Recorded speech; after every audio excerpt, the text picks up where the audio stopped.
Excellency the President of the Republic of Kenya, Excellency the First Lady, Mama Helen Nkaissery, Excellency the Deputy President, the entire family of General Nkaissery,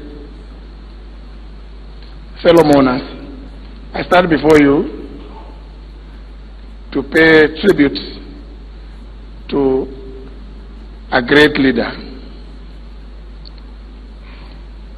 And I want to affirm what has been said by other speakers before me about General Nkaissery. When I first met General Nkaissery,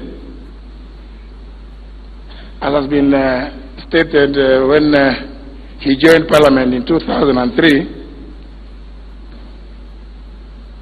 had just been given an assignment by the person who became the leader of official opposition and the person who became the Secretary General of the then opposition party.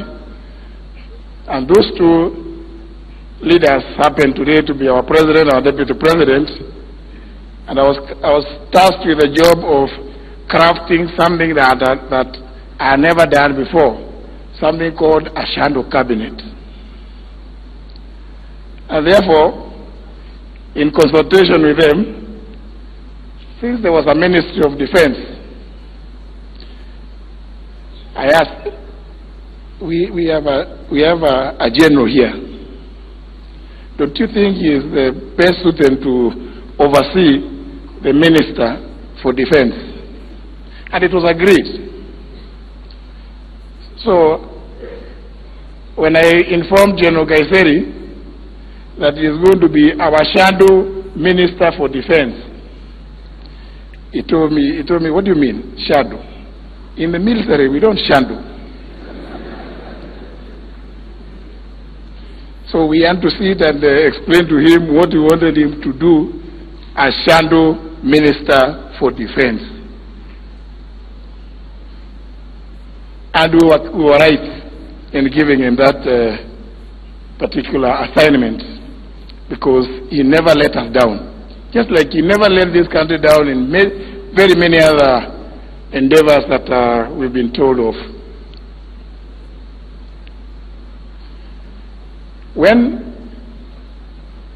the elections of 2013 happened, again we were with General Nkaissery, but he was a member of Parliament for Kajiado Central. He continued to be during his start of his third term.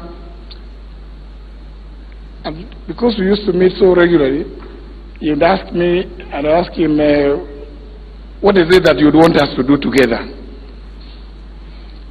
And I still remember this. He told me, you know, I've heard you being invited by so many members to go to their constituencies and do this or the other.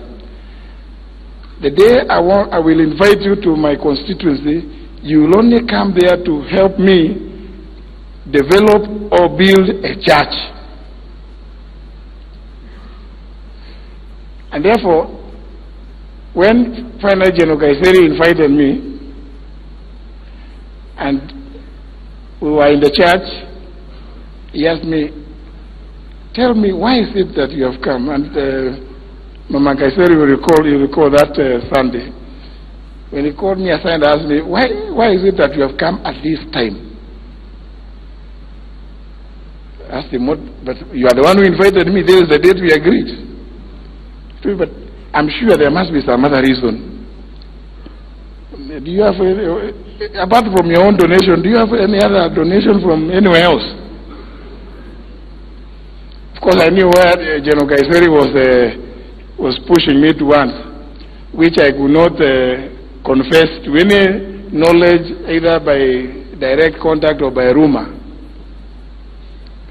But the rest is history, because it ended up being what we were trying to whisper, but in roundabout ways.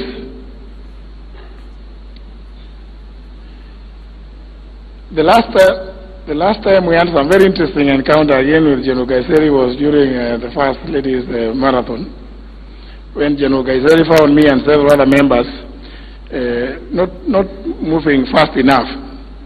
And he came and pulled so many of us, and he told me, Speaker, surely you are a young man. You cannot look at those ladies; they are ahead of you. Be a general, hero. You are being a, and these are very interesting moments. General Nkaissery was a great leader, and on the 7th, when we last spoke, and he was telling me that we needed to meet. He wanted us to discuss about helping some certain member of staff in Parliament who was not even from Kajiado. In fact, not even from the Ma community. I asked him, but how do you know these people? He told me, no, let me give you the name so that when we meet on Monday,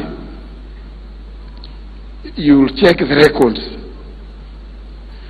He even sent me the name, so I will not disclose the name of the person, but I will, indeed, in honor of his memory, I will have to do what he requested me to do.